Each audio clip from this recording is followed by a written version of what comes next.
set, go. Are we good? Yeah. Yeah. I thought Evan was kicking this off. I thought so too. He bailed on us. What? He's over there got stage fright all of a sudden. Like 5 times. He's dreaming about the Nintendo Switch too. Are we live? We are. Welcome to episode 24 of the Remote Play Gaming Podcast. We are indeed live, and Evan failed to kick us off there, but he's got a lot to tell us about what he's been playing, and we also are in the welcome company of the funniest man on the episode and the podcast in general, Curtis Strong. That's me. I'm glad that my talents are finally being recognized. And I'm my other co-host. Yeah, it's all this other guy. It's the guy that keeps us on track. I forget what his name is. He's an intern. Yeah. Yeah, generally just run the agenda and the outline here. And then I listen to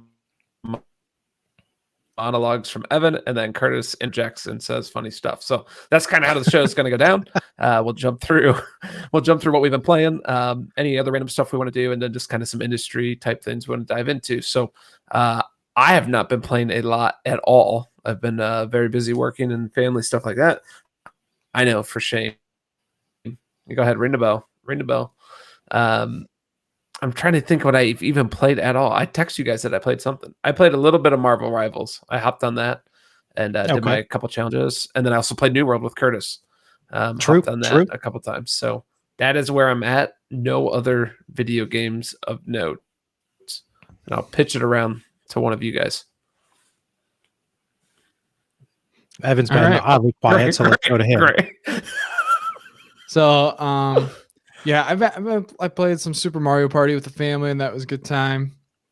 But mostly, I have been on Ninja Gaiden 2 Black, and yesterday I rolled credits.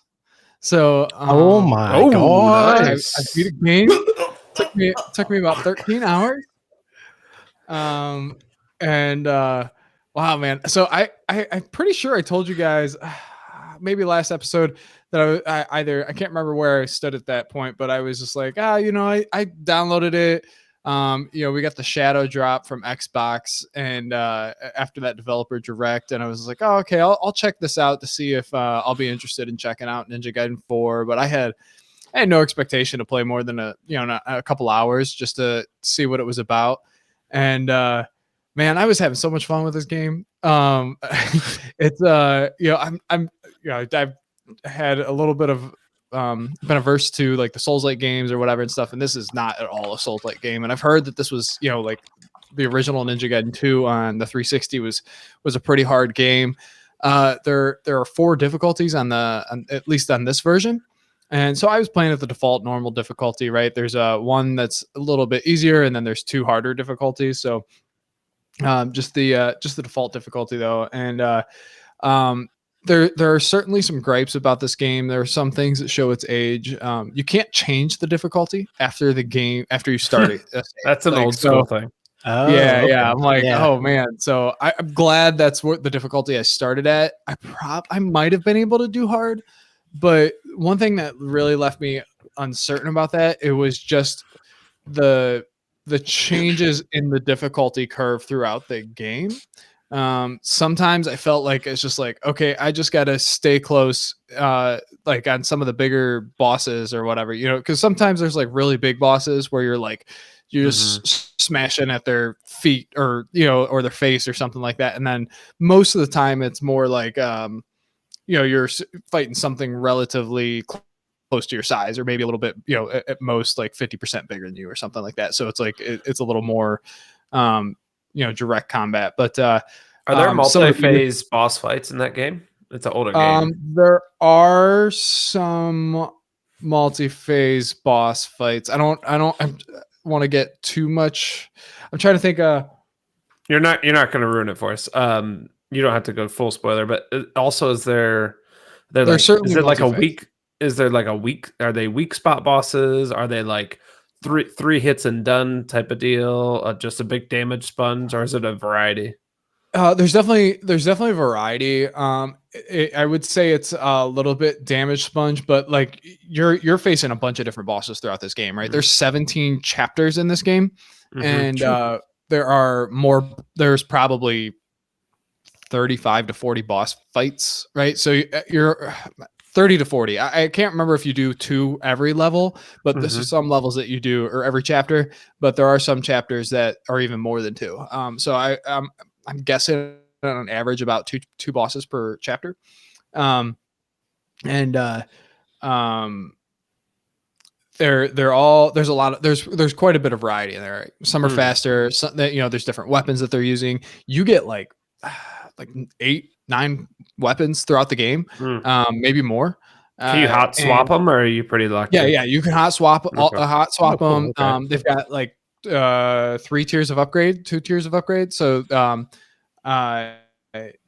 yeah, you can upgrade each one twice. So there's base, second, and then so 3 levels of whatever. And which by the end of the game, I had every weapon upgraded. There were some weapons I spent maybe 5 minutes with throughout the whole game, which is like even the base weapon. And there's some things like the cutscenes as you get to the end of the game, right? The base sword that you have gets this like super upgrade, right? So it automatically gets like full max upgrade, and I think it even might be an upgrade beyond that because it gets like a glowing effect. And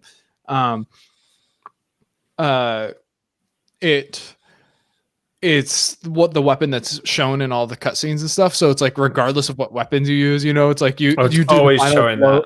The final blow cutscene on the boss is the sword, and you're like, well, I haven't touched the sword. I left that at home. It's like that's on eBay. I don't know what's going on. Right. I haven't had that. I sold that to the merchant hours ago.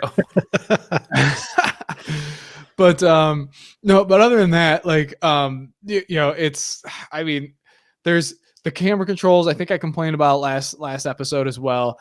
Still just like a challenge throughout. I didn't lose myself because you're as much as I did initially, because you don't just face ninjas that look like you throughout the most of the game. You do early on, but a lot of the bad guys and stuff. So even the enemy variety just throughout the world or throughout the levels change, right? This is a very linear. I don't want to say throughout the world because you are very like A to B, with some hidden things to find. There's like crystal skulls to look for, and are they all ninja type enemies? Sorry. No, so you fight. They're monsters. You fight like werewolves type guys. You fight some like robot. So they're supernatural and sci-fi. Yes, and absolutely. Yeah, there's like these ones that are like robot bug demon things or whatever. They look kind of like they're like this red and white with like 3 or 4 legs, and they're kind of, you get later in the game or fight later in the game. They were one of the more aggravating for me. I mostly stuck with the staff. There's one of those things where like it's there's it's not like, it's like a long chain, right? Like, and then you swing that chain or whatever, and there's like some kind of ball or spiky ball at the end or whatever. But it's like, I mean, it feels like it's like 10 feet long, right? The chain is or whatever. So you're kind of swinging. It's not a heavy weapon, but it has a lot of like range to it, and they all have their like a whole list of combos and stuff, right? Of different attacks and everything. So there's a lot of depth in how you so the combat. Yes, yeah, absolutely. And at the normal difficulty, I would say like there were a few boss fights early on that I felt were harder than a lot of the boss fight, or a lot of the enemies and boss fights I fought throughout the rest of the game. Which was, like I said, the difficulty curve, I think, is the initial. I'm guessing the initial game was like built on either the next tier up or even the hardest difficulty, because I've also heard that it's supposed to be a really hard game and all that stuff. And unless for some reason I was just good at this game when I'm not usually good at action combat games. I think that the normal difficulty, the way it's scaled, just like scaled maybe not as clean, wasn't as good of a clean drop in difficulty, but it was fine. I I got through it. There were some like I said, some bosses early on that I had to fight maybe 6, 7, 8 times over, and then later I don't think I had to fight a guy more than 2 or 3 times. So and maybe That's that was good. just like, you know, leveling up weapons and there were some boss fights that like I said, I just felt like I all I had to do was stay close and just keep chaining the power. There's like a heavy attack, right, and a light attack, and it's like on the staff, then the the heavy attack combos. almost felt just as quick, right? So, Mhm. but yeah, no, I there was a few different weapons I really like the flail and but What's and your there was, review? What's your review of the game?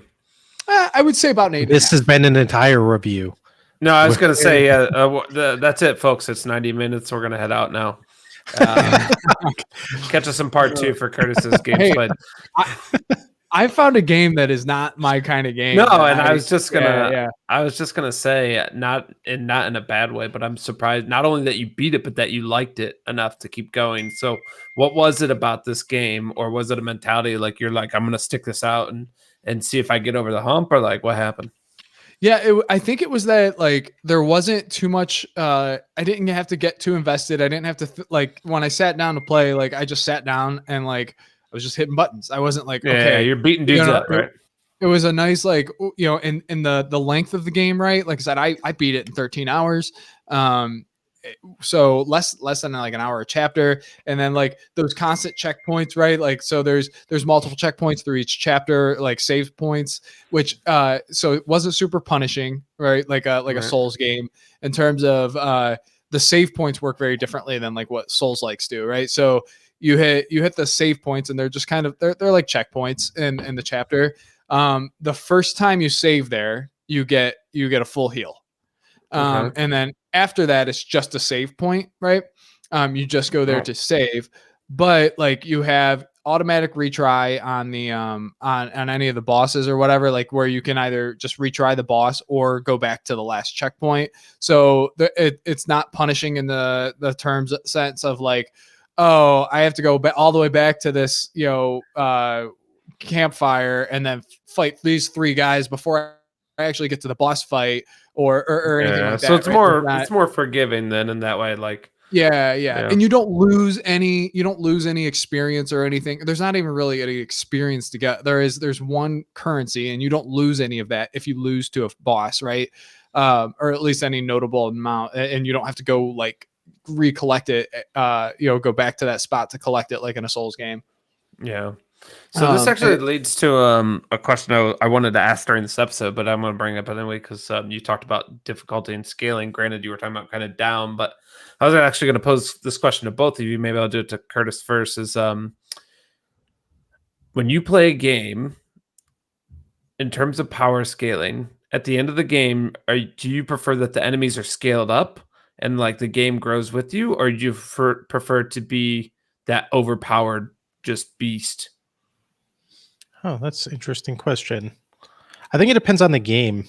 There are some games when I get to the end, I'm like, I just want this to be like, I just want to be done with this game. But I've invested enough time that I want to keep going in it. But because I want to see like that final cutscene, I'm still playing it, and I just kind of want to be a god and just be able to roll through it. Other games, I think I wanted to scale and kind of keep or maintain that same challenge level throughout the entire game.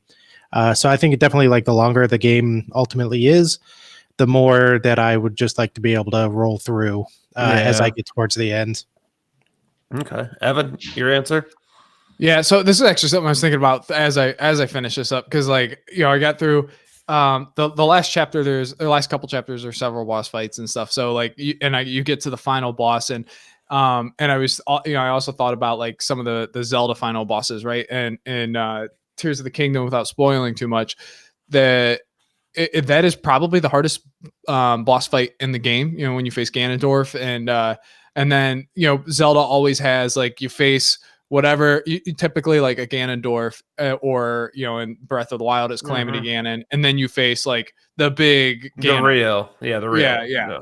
And in Breath of the Wild, the big Ganon was just the worst boss fight ever, and it was really easy, but it was just like it was like the same. You just had to shoot an arrow in the same, you know, inside the ring 3 times or whatever. You know, it was really, really lame. It's my favorite game of all time. Just had the worst ending.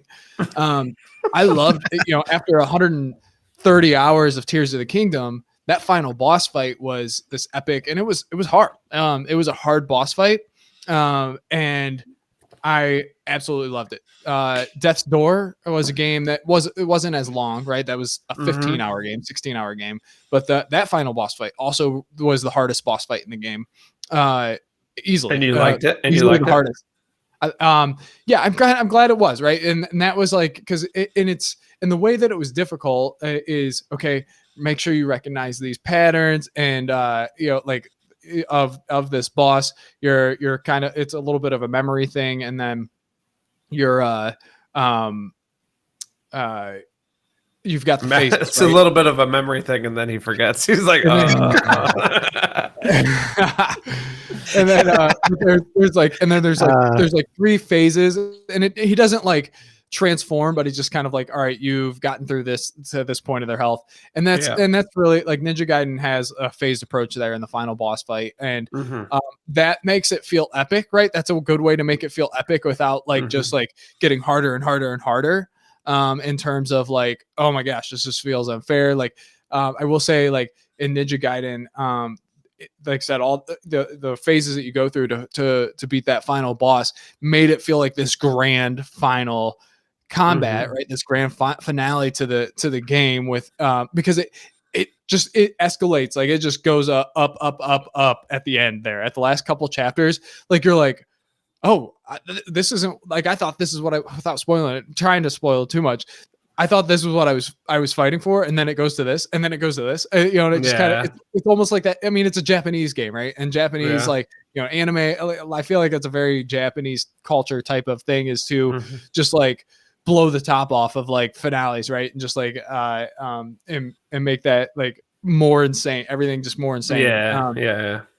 Yeah, and it definitely does that. And then even in once you get to that final boss, and you're like, okay, this is the final boss, and it with that phased approach, it makes it feel, without making it insanely hard and having to redo. I beat the final boss in one go, and but it was it just I think the phased approach made it feel so epic. And then like there was moments in between each phase where you had to do a little bit of, you just had to, there was not any like intense platforming or anything. You just had to like go throughout the level or whatever. You had to chase after the boss or whatever to keep. So it just kind of made it feel more grand without having to scale the difficulty to some insane level. Right. So to me, it just probably depends. Like I said, Death's Door was hard. Tears of the Kingdom was hard, but Ninja Gaiden actually wasn't that hard, at least at the normal difficulty. And I thought all of those games did great. And then Breath of the Wild was relatively easy in terms of final boss fight, but it's really making it feel like this grand thing that you've been building up to, and the difficulty can be a part of that, but it doesn't necessarily have to be. Yeah. Okay. How about you? Yeah, you guys both copped out. You gave me the "it depends" answer. That's how I roll, dog. I'm gonna say I prefer the scaling. It's always cool to feel like a total badass and a god, and you just roll through. But I prefer the scaling because when it's done well, trying to think of an example off the top of my head, but basically like you have all these different bosses throughout the games or mechanics you learn. It's like, oh, if I do, I learned X, Y, Z. The next time I learn A, B, C, and maybe it built on X and Y. And then when it's a master class, that final boss fight is like, oh, I've taken everything I've learned, and because I'm so good at this game and I've learned all these things, I can figure out how to fight this final boss. And he's still challenging, but he's still scaled up. And I think that's what I prefer, because it really makes you feel like you are a badass without giving you the cheat code god powers, right? You're not just steamrolling, but you feel powerful because of everything that you've led up. It's almost like a good tutorial, right? Miyamoto talks about. So I would, with your specific example, I think I would disagree, because I think only because I don't sit down and I don't play the same game like when we were teenagers, right? I'm not going to sit there and play the exact same game for start to finish, right? To the Mhm. so like I'm gonna forget A by the time I come back to come to B, and then by the like okay, I can manage to get through until I learn C, but now I've completely forgotten A because I've been trying to master B, and then now when you get to the final boss and you need to know A, B, and C to actually beat him, then I just start raging. I'm like, yeah, so. That's fair. Yeah, you're like, I can't remember I forgot how to freaking triple jump attack and blah, blah, exactly. blah. Yeah. Yep. Exactly. Yeah, that's a fair point. Yeah. I'm in a point in life where it's like, right, like I want to be able to jump back into a game and be like, all right, this is what I was doing, like, and be able to like start making progress pretty early, regardless of how long it's been since I've played. And so that doesn't mean a game is better because it does do that. It just means it's better for me at this time in my life. It's more accessible, right? Yeah. Because like I just started. I picked up Pokemon Emerald after not playing it for a couple months or whatever, right? And I was like, am I supposed to go up or down? Because the map, you can't really, like, the map only shows you general area that you're in, right? And it doesn't show you necessarily where you're going or where you were coming from. It just kind of shows you where you are. And in terms of like, it just shows each major location, but it's like, I don't know which major location I started in. I don't know where I was going. So just that what Curtis was saying kind of made me think about that, just because like I did pick it up for a few minutes or whatever earlier this week. But I will say, like, I think a good way to do this is like when your character builds up, right? And your character is gaining experience, you're leveling weapons up, they're getting bigger, badder weapons and stuff. So you get to the end of the game and the difficulty is scaled up, but your character is also scaled up. So as long as those kind of scale similarly, and it's okay if it's maybe, like, to make it a little bit harder, right? To make it feel like that, because there's something satisfying about beating a hard fight, but like when you have the tools equipped, it also feels good. And then when you have the capacity to say, I'm not going to use any of these things that scaled up, right? That allows the hardcore sweaty guys, or gals, basically to say, like, I'm going to go into, the into the final boss of Elden Ring with nothing but my fists and in my loincloth. In loincloth, right? And like, or the same thing again, people will do in the last couple Zelda games, right? They'll go in, it's like, all right, I'm gonna beat this boss with I'm gonna beat Ganondorf with this stick. And again, loincloth, and it's just like, all right, well, have fun with that. I'm not doing that, right? But you go ahead and do you. And then they always find ways to make it even more difficult beyond that, right? They're doing all that stuff, and then they beat it with Donkey Kong bongas and a loincloth, right? So and the loincloth in real life, right. I beat Dark Souls with a DDR dance pad.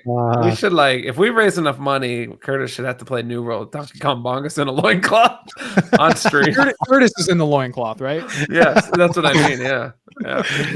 Nobody would want to see that. I assure you.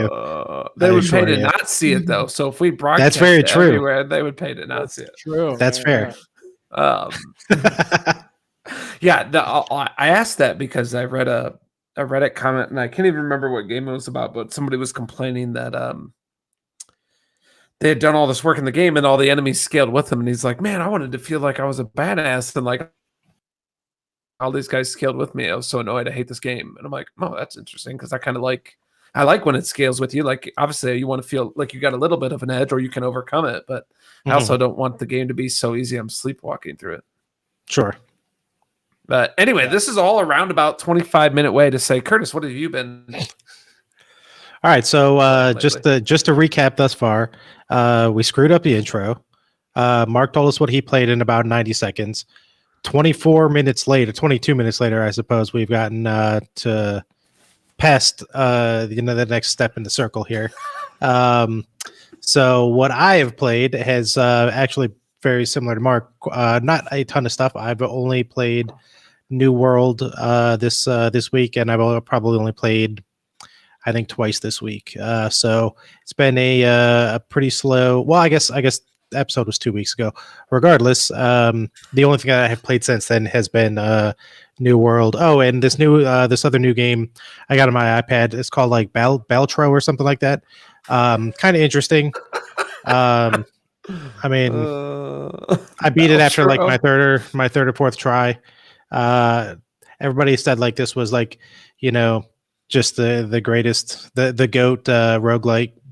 It was all right. Beat it fourth try. Haven't really had to itch to go back to it, honestly. So I wouldn't say I got my $10 out of that one. Dang. But you got to beat it multiple times. You got more decks to beat it, man. You got to unlock them jokers. Yeah. But guys, I even played 5 of a kind. I mean, what are we doing here? I beat Fire my first run, and I still continued playing because there's no content. Because there's 3 other players. There's 3 other characters to play. I just got the same deck over here playing pairs. How many decks? How many decks are there in Balatro? I think 10 or something. Yeah, 8 or 10. Outrageous. Are there different decks, or they're different they're different there's different decks. There's different decks with powers and stuff, and then obviously you unlock the more jokers and stuff too. So what you're telling me is the tutorial just sucks. Yeah, you just played the tutorial, buddy. It's like when they put you in the games with bots, and you're like, I won. I would. Yes. Yeah. So I played that above that on my iPad a couple times. Played it. And then New World, and then like you said, Mark and I played New World a little bit together. I followed him around and made sure he didn't die. And my son played. Oh, okay, that's right. Yeah, you had chopping logs. So in New World, collecting materials is a huge thing. Like literally anything you run by, you can pretty much collect: flowers, rocks, stones, pebbles, weeds, freaking trees, whatever. And he's like, "Daddy, I want to chop the trees." I'm like, "Great! I'm gonna go grab a sandwich. Here's the controller. Curtis is on the mic. Curtis, try not to swear." And he's chopping trees, collecting materials for me. He's like, "This is fun." I'm like, "Great." This is also what they do in China, material farms and account farms. So maybe we can make a business here. But they were onto something. Exactly. Yeah, for now, you're just gonna collect from my account. Yeah. I love it. So yeah, that's pretty much all I've played in the last couple of weeks. Probably all I'll play in the next couple of weeks as well. Spoiler alert. Yeah. Let's pick on the guy for talking 20 minutes about the game he played when the other 2 guys are like, "Yeah, this is a video game podcast. I played video games for about 30 minutes this week for the last 2 weeks." Hey, you got to pay to buy the games to add to your backlog. I actually used my child as child labor to go chop some logs. He's got us there. That was a hypothetical, if any lawyers are watching. All right. It's just a shop. There was no sweat involved, okay? All right. Rank these roguelikes for me, since we were just talking roguelikes, then we can move on. Slay the Spire, Darkest Dungeon, Hades, Faster Than Light, Binding of Isaac, and Dead Cells. Okay, go. There's tons more than that. But Dead Cells is the only good one. Whoa. What? I haven't played Darkest Dungeon. Trying to be edgy? Jeez. I haven't played Darkest Dungeon. Trying to be edgy. Careful with that edge, kid. You're going to cut yourself.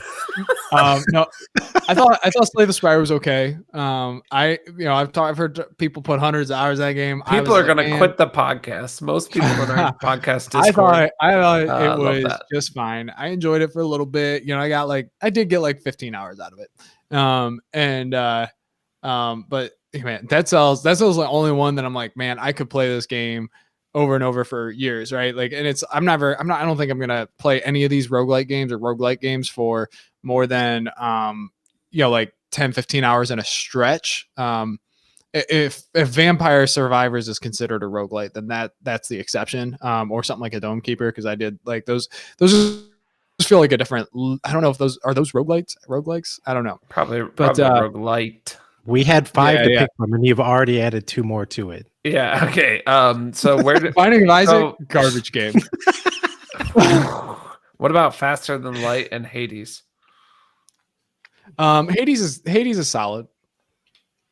I don't I don't understand why it gets like how it gets the praise that it gets. I mean, I guess I do. There's like a narrative or a story, but man, like people talk about this as being not even just like the greatest roguelike but the greatest indie. Some people it's like the greatest game ever for them, or Hades 2 is just and it just takes it up.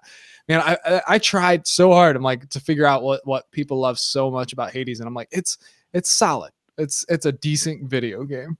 And that's how I felt about it. Metacritic must play universal acclaim 93 out of 100, user score 8.6 out of I give it about a 77. Okay. And you said Faster and Light? Faster and Light, I did not click with. I played it maybe 25 minutes and I was just like, no, I'm done. I beat a run in Binding of Isaac and for that one, and I first off, like there's no character progression in that. Like it's just like each run is just isolated. You don't really I don't like a true roguelike for them. Maybe if it's just a pure like arcade game as opposed to like a dungeon crawler type thing like Binding of Isaac is, which I think is maybe what separates like Dome Keeper and Vampire Survivors in my head is it's more arcadey gameplay as opposed to like a dungeon crawler, right? But a lot of these are some kind of dungeon crawler, or like whether it is Slay the Spire, Binding of Isaac, Dead Cells, all these are that I guess that's kind of the thing that just differentiates those. But yeah, I don't like a true roguelike, and at least in the dungeon crawler sense, because I'm just like, why would I play this again? Like I feel like I want to be building towards something, and it's like on each run, and you don't build toward anything each run is just its independent thing, and it's like, why would I continue playing this after I beat one run? I feel like you don't like the theme either. I don't feel like the theme clicks. No, yeah, and that's fine. I don't like the theme of a lot of these games. Like Vampire Survivors doesn't really do much for me, right? Yeah, but it's not like a turn off for you. I feel like Binding of Isaac, when we talked about it when it originally came out, you're like, oh, I don't like it. What about Spelunky? Before I ask Curtis, because that's also roguelike. Yeah. Spelunky solid. It on paper it looks like a game I should like way more than I have the time that I've put into it. Like I've played it for maybe 5 hours, and I'm like, oh, this is good. I kind of like the look, the theme and stuff that's going there. But I think it was there was another game that I was playing along the lines with like Spirits of the Abyss maybe has a similar style of gameplay. And I was enjoying that game more than I enjoyed Spelunky. Interesting. All right, Curtis, rank me some games. Dead Cells, Slay the Spire, Darkest Dungeon. You don't have to give me like true ranking, just like which ones are the best ones. Hades, Faster and Light. Oh, can't hear you, buddy. Whoops, my bad. I I have not played Hades. I haven't played Dead Cells, so I can only rank the three. But out of the three, I would probably go Slay the Spire, then FTL, then Darkest Dungeon. Okay. And I only put Darkest Dungeon at 3 because it is so punishing. If you take a wrong turn, like out while you're out and your whole team is wiped, it's just okay. Over. Yeah, exactly. So like I don't dislike the game. I think it's cool. I love the art. I love the combat and everything like that. But that one is just so incredibly punishing. And because you have like a whole team that you're dealing with, if vice like Slay the Spire one is just like your deck or something like that. I feel like the other two give you more like both FTL and Slay the Spire give you more options to save a run versus I go left in the sun instead of right, and I run into the giant troll king, and now I'm completely dead. Yeah. I feel like that makes sense. Get some, boss blinds like that in Balatro, like that. You're just like, well, there's nothing I could have done in this run. I would agree with that. For at least from the little bit of it that I have played, especially when it's the like your cards like get dealt to you face down. And I'm like, why am I even playing this game at this point? I actually like I can enjoy those sometimes. whether they're dealt to, because it's usually only the first hand is face down, or everything you draw afterwards is face down. And like I like playing the like, okay, if I sort it by suit versus sort it by sequential order, you know, you're doing a little probability math in there, and like I kind of like the puzzle of that. But it really depends on like the build or the deck that you're playing with. And it's like sometimes you can come across one, you're like, oh, I've been building this deck on hearts and spades, and all of a sudden hearts do nothing, and you're like, well, now I can do nothing, and there's really nothing. You're just done. Like, there's nothing, and it's like it's not as bad. It doesn't happen as frequent, right? It's not like it's something that's like, oh man, every other run this is how it goes, and the runs are quick enough that it's not that big of a deal that makes me still enjoy the game. But it's like it is really frustrating, and you just feel like that was dumb. Like it doesn't feel like it does, you know, it doesn't feel like an earned loss, right? Like when you come across like something like that. You can see what's coming up.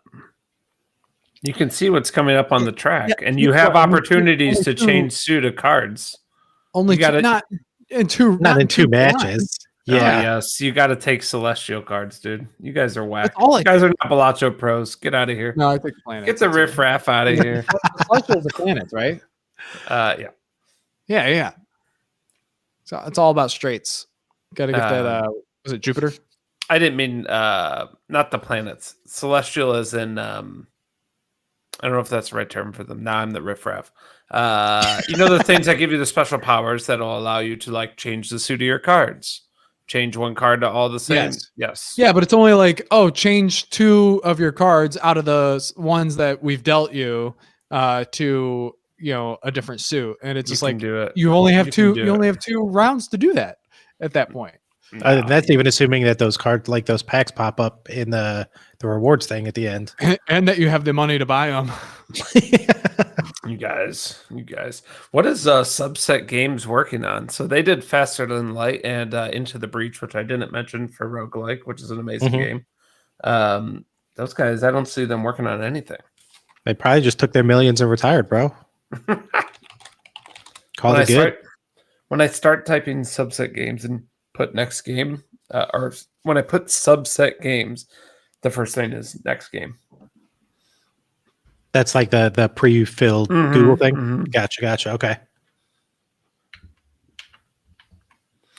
It says they are a studio that makes a bunch of prototype games and only release one once they see one is kind of gets good feedback. Nothing wrong with that. Yeah. Sure. All right, so we got off track there a little bit. So we covered what we played. We had our terrible intro. What was the purpose of that question? What was? I don't even know where. What game got mentioned? Some game got mentioned, and I ended up asking. Oh, Slay the Spire. Balacho got mentioned, which then brought up Slay the Spire, and my head just got spinning. And ADHD a couple moments later. What's your favorite roguelike? So you don't got to explain your method to the madness, pal. Yeah. I mean, I guess we'll ask yours. I thought that was building to something. Yes, it is. It's building to. It's many episodes in the future. We'll come back to it. My favorite is probably Hades, but I really like. I really like Slay the Spire as a close second, and I like Returnal a lot on PlayStation. If anybody's ever played that, that's pretty incredible. Yeah, so Curtis, you might like it. You have PlayStation, right? A PS5. Mm-hmm. Yeah, on PC. Yeah, I think it is on PC now too. Yeah, but it's third-person shooter, but it's roguelike, and it's the theme's almost like Alien, like that's the vibe you get. You like crash land on this place, weird things are happening, and you're like going through a time loop. So it's like a crazy sci-fi story. The graphics are incredible, and then the gameplay is like a little fast-paced, but it's a third-person shooter jumping around and shooting aliens and stuff. I could not put it down when I played. I played it for like 30 hours in a weekend or something crazy. Dang. Yeah. Like I would literally it was like a holiday weekend and I just played it all the time. I like it. Yeah, it was in PS Plus. I don't know if you have that, but yeah, I do. I actually I have it on the 3-month rotation, and I keep forgetting to cancel it. And then like it reminds me, it's like, oh hey, by the way, this is about to come up, and I'm like, oh yeah, I got to cancel that, and then I never do.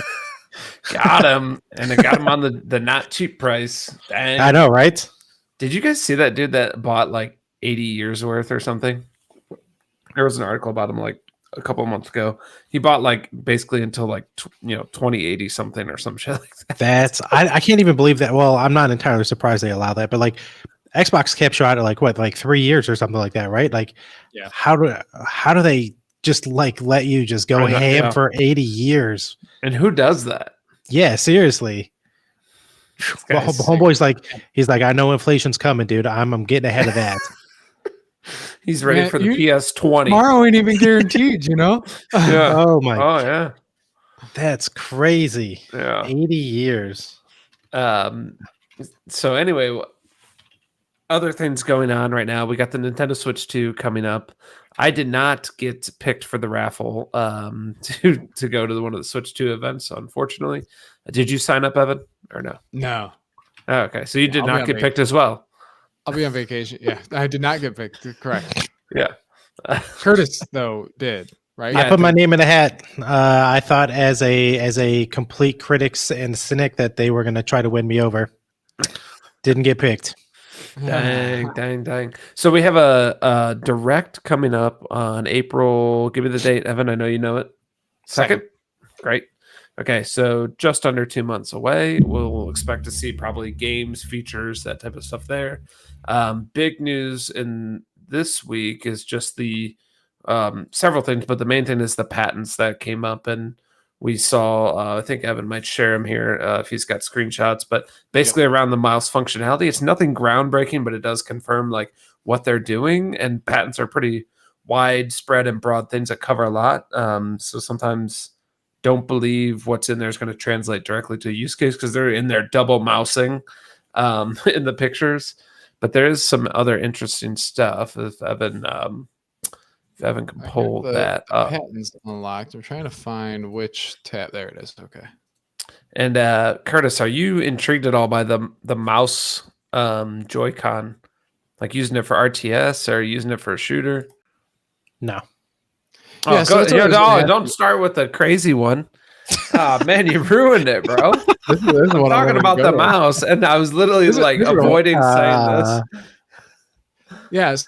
So I mean, I don't know. The other stuff is kind of it was basically these documents kind of confirming what was Yeah, already. here we go. pretty This much is a good assumed. no. Stay with that back one. Let's like not give me a seizure. go back to the shooter one because I was asking Curtis this question. All right, the audio only listeners are like, what the hell's going on? They really are. There's pictures of patents up here. Curtis, as you can see, this one is like you're using the left stick to run around and maybe like a first person shooter, but a mouse on the right. Would To you like see aim yourself? or something. Yeah, to aim. Would you see yourself using that or no? So this is interesting. So actually, this would have been really nice for New World, right? Which is a game that was originally designed for the PC, and the port for controllers works really, really well, except in a few very unique cases, which I talked about last time. So for something like that, this would have saved me a bunch of money on getting like a couch desktop setup to use a mouse and keyboard. But I think it's extra, like I said, extra for like extreme, unique kind of corner cases. That's not going to be something that I would be trying to use all the time. I mean, in fact, my entire time of using an Xbox, right, or just a console in general, this is the second time I've ever wanted to use a mouse or keyboard or something of this like similar nature for a console. Not mad that they like designed it. I'm all about innovation, but I don't think it's something that I would be like, oh, I got to go out and get the new Switch because it's got this mouse mode. Yeah. But you could use it. So Evan, what's the Well, I got a question for Curtis here. Okay, go. So I kind of see the potential for this thing, which I really think is like, like Nintendo is just probably looking for, okay, we sold 150 million Switches, right? How can we expand the reach, right? How do we increase the not the, like obviously we want to sell 150 to the 150 million people that bought a Switch, but how do we reach people that didn't buy a Switch, right? And like, to me, like this functionality, I'm kind of thinking that they are going to lean into like, this is the most portable gaming laptop you can buy, right? It's is kind of the appeal that I think they want to shoot for, right? They maybe saw that Lenovo Legion Go. You've got an 8-inch screen now, so it's a much bigger screen. That tabletop mode is something that they've really kind of like was certainly like something that most people just don't use on the Switch, right? Mostly forgot about. The screen is too small, and then B, like it's just not a super functional. I mean, the kickstand on the OG Switch was just garbage, and the one on the OLED is a solid kickstand. It's a nice kickstand. Hold on. Let me know. There's a kickstand on the regular Switch. Yes, and it's garbage. I did not know. I genuinely did not know that. It's this little notch on the back. Yeah, like when you had a bike growing up with a kickstand, and like it would like the spring would like stretch out or something, and like it would never like work. Sure. It would like that's basically about the quality of the kickstand on the original Switch, right? Is that kickstand that got like stretched out or whatever, and you kick the kickstand out, and it's just like the bike is basically horizontal by the time it actually has any functionality. I gotcha. It snaps off real easily. It's terrible. But on the OLED, it's a full length of the tablet in the back, and it's just a good build quality. Has a good range of motion, and it looks like it's pretty much the same functionally is going to be the same on the Switch 2, with just a little bit of less material that's used. Gotcha. But yeah, so I kind of see this, right? The bigger screen. I think, you just bought for New World, right? That laptop, the mouse and keyboard thing for your, to sit across your lap while you play on TV, right? Yep. Now, I mean, just imagine, you're not sitting, you don't have to sit 10 feet away from your screen to use that experience, right? You can actually, because like what's that experience been like for you in terms of, sure, like the mouse and keyboard are super helpful to have, even in playing when you want to play on the couch, but like what's it like? We touched on this a little bit last episode, I think, unless it was like after the episode, but we were talking about like what's it like to sit 10 feet away from your monitor effectively when you're playing with a mouse and keyboard, as opposed to when you're typically playing a PC game, you're sitting, maybe 15 inches from the screen. So what is the exact question here? So how's that experience, sitting 10 feet from the screen? Or okay. 8 feet? Yeah, no, I mean, it's been fine. I haven't noticed. I actually kind of have enjoyed it a little bit better than the controller, because the cursor with the mouse doesn't seem to have like a speed limit movement that the controller does. So like the controller, when you're using the joysticks to move the little cursor around, I can't figure out a way to make them faster in the settings, but the mouse just by default was automatically faster. It's been pretty nice. I haven't. I just, maybe because I have a bigger TV, that I don't really necessarily notice any real big difference. Right. Yeah, I was just curious, because like I know for me, like I've done some mouse and keyboard stuff with the television. I'm just like, man, that experience is fine. It's just generally like something that's like, and I guess it's more so. I haven't done it with the Xbox. I've done it with a PC, and like anytime I have to do any kind of thing outside of the game, that experience is pretty awful, because like the font size, icon size, everything is just kind of like the cursor movement and stuff just feels,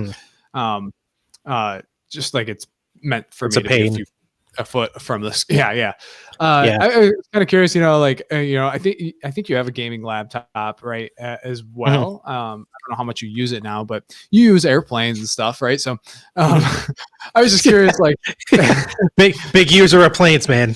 Big user. No, I see what you're saying, like comparatively. So in this one instance, playing so with the Xbox, mouse, like you actually on the like that dashboard for Xbox, the mouse doesn't work, right? So you can't scroll through different titles or anything like that. You have to use arrow keys on the keyboard. So the only time I'm actually using the mouse is when I'm in the game, right? But compared to like what you're talking about, like if I'm booting up, so I actually have a desktop. It's my old desktop hooked up to my TV as well for Steam. What do they call it? Like big picture mode or whatever. Before you get into that, I know exactly what you're talking about. Your mouse cursor is like 3 pixels big, and so with the comparison, I see where you're getting at. It's not the same since you can only you're only using the mouse feature once you're actually in the game.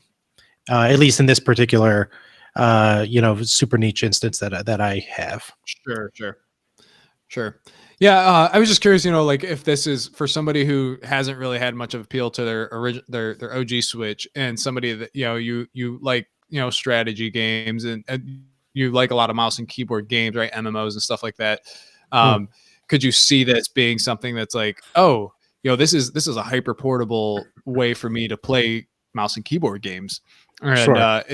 Does that have any draw or appeal to you compared to, again, the original Switch? Yeah, I mean, I think it's. I mean, I'm a little bit torn, right? So these days, when I'm traveling, I don't typically take anything with me other than my iPad, just because I don't want to carry the weight, right?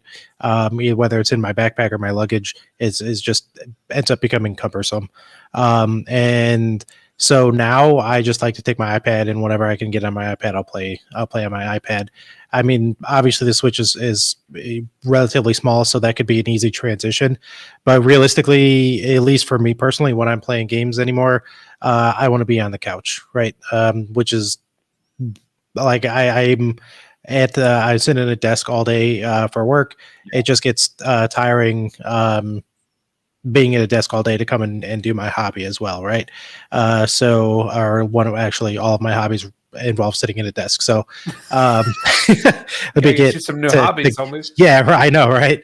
So even if I was like sitting at the table or something like that, just not being in a chair, I think is one of the draws for me when I am gaming, and I think that's one of the big reasons that I ended up buying that little couch. I think it's called Couch Master or something like that. For like yeah, I know, dude. It's actually pretty legit. While Evan's talking about this, I'll pull up a picture just to share it later. But no, I don't. I'm not gonna harp on it because I think it's a cool idea, and depending on if they had some interesting titles that actually make like cool use of it in like an RTS kind of thing, that would be a plus in the pro column for me, but it's not going to make me go, oh, let me go get this over like a new gaming laptop. Yeah, can you hold it here, Evan? And before we talk about this next one, I just wanted to chime in. I think Phil Spencer's already been on the phone with Nintendo. We talked about last week how he's being buddy. They want to release their games. Without a doubt in my mind, the recent rumors about World of Warcraft console launch will happen once the Switch 2 launches, and it'll hit Xbox, PlayStation, and Switch 2, and you'll be able to use this mouse mode. That's my big guess. Do we see WoW in the April 2nd draft? That's a great question. If you're going to show an MMO, if you're Nintendo and you're like, hey, we got this mouse mode, that means you can play RTS, MMO, yada yada. You're showing World of Warcraft. That's the big get. You kind of have to, right? Yeah. Yeah, that's the big get. Like if people see that, it clicks in their mind. It's like, yeah, you could show New World, or you could show, I don't know, EverQuest 2 or whatever, whatever it is. But if you show World of Warcraft, people instantly know MMO. I can play MMOs on the Switch. Is that the first time we see WoW on consoles in any official capacity? That's tough because you would think Xbox would want to show it off at their own event first. But I think it's going to be a simultaneous launch. That's a multi-plat that'll go simultaneous across all 3 consoles for launch announcement. I don't know. Yeah, I'm gonna say we don't see it April 2nd. Maybe we see it at E3 time, and it shows up at Xbox. I feel like usually does their presentation before Nintendo the last couple of years. Yeah. Maybe we see it there, and then we see it. But yeah, of course, like at that presentation, man, that would be like the way you want to show off this. Like this is the mouse features. Like you can play WoW. But with this setup, right? Yeah. All right. So this double mouse that we're showing on the screen. So obviously you can use one Joy-Con as a mouse, but why not use two? Two's better than one. I want each of you to tell me what game you'll play with this. I have an idea of one, but I want Evan first and Curtis. Oh, me first. Oh gosh. All right. Oh man, I had some examples and now they've just put me on the spot. I've forgotten those examples. Yeah, sure, buddy. I was talking about this maybe a week or so ago. Yeah, I think this is a functionality that I think is also like, all right, in addition to just like traditional mouse and keyboard substitute play, right? That these Joy-Con have, right? These are both have the optical sensor. I think like, we see Mario Party or something like that, right? Or and obviously the Wii Sports, Nintendo If Land. you say air hockey again for like the 4th episode in a row, I'm gonna slap the hell out of you. I was just saying we see it in those games. I just like it. This guy goes back to air hockey, and I have to hear it again. No, I wasn't going to say ideas. Bring me pictures of Spider-Man. This is one person using. Right, the both mouse. Yeah. Right? Both, I'm giving you a hard as time. opposed to air hockey would be two people using that, right? I can play by myself. Okay. You play air hockey by yourself on the Switch? Yeah, it's only 8-inch screen, dude. I can play both. But I don't know where to go with that. Yeah, I see like like in my head the first thing that comes to mind is like pinch to zoom type of stuff, right? Like which like in Age of Empires. Right, Age of Empires just got announced that in Age of Wonders are coming to PlayStation 5. You got to assume they're coming to Switch 2 as well. And like or Civ, right? Instead of having to like, I don't know, maybe push different buttons or whatever, it just has that pinch to zoom or expand to zoom, right? Almost like touchscreen controls is how you could use two mouse sensor, right? Where two finger gesture controls, right? That sounds incredibly difficult. I'm just like going like this with the mice. Is that what you're getting at? Yeah, why not? Right? You're playing on, let's say you're playing tabletop mode, right? Or you're and you just kind of whoop, like I don't know how that doesn't sound that difficult. I don't know. It's just when you put it like that, I think it sounds fine. But when I'm thinking about like playing, I'm not like, it just seems weird to me to like be playing an RTS that I would normally play with a mouse that has like a scroll wheel or a button to hit, and then instead I'm doing this. Well, like, so you don't have, right? So instead of a keyboard, right, you're just kind of like you're holding your left hand, pretty much stationary. You're using the joystick, the buttons on that controller, right, and it's just kind of sitting down there. And then you're using the right hand as effectively the cursor, right, as you would as the mouse. Right. And then you're like, oh, I got to zoom. Now that's like all of a sudden all you have to do is you just spread both hands apart. And you're not really moving that left hand unless you have to do the pinch to zoom so your mind is going towards gestures. I think that's pretty good.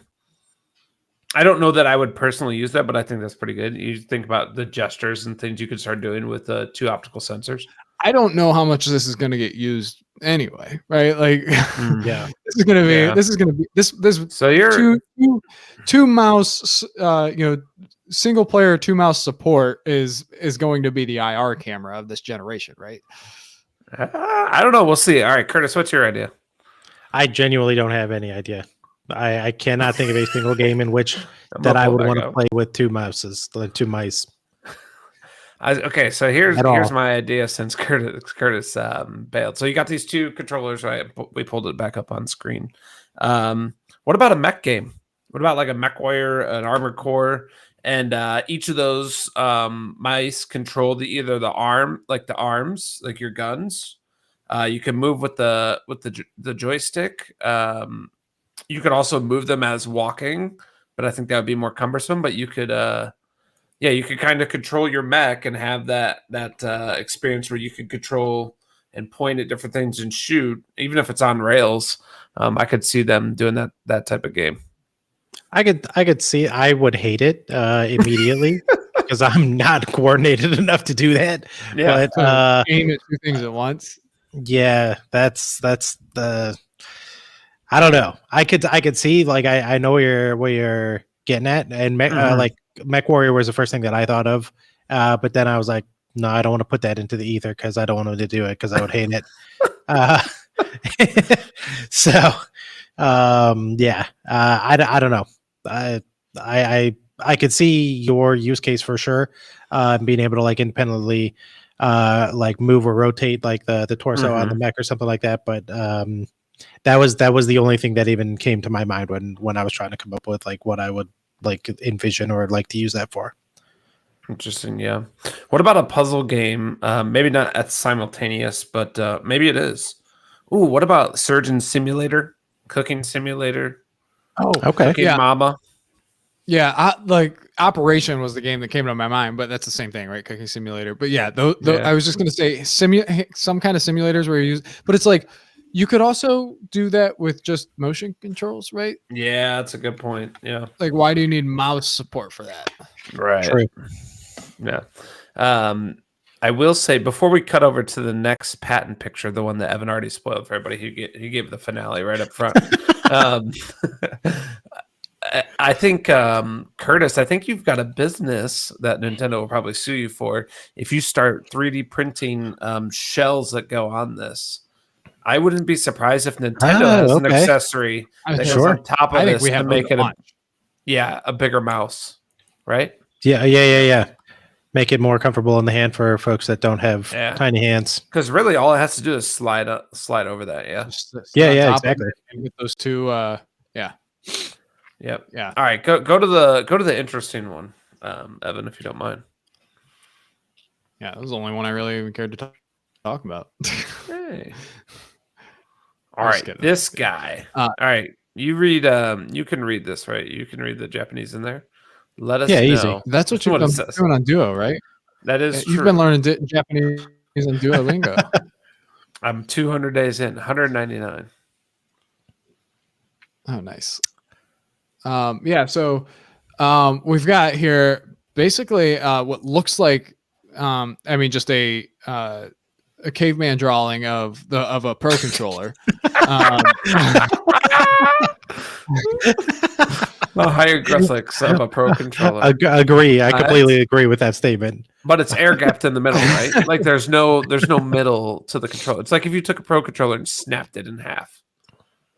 Right. Yeah. So it's, the speculation here is the Pro controller also going to be, are we going to have a split con, I don't think you do this as like single Pro con play, right? You don't take one half of these and use it as a controller in the same way that you can use a Joy-Con as one controller, a single Joy-Con as one controller, right? You're not going to hold this in your hand to use it as one controller.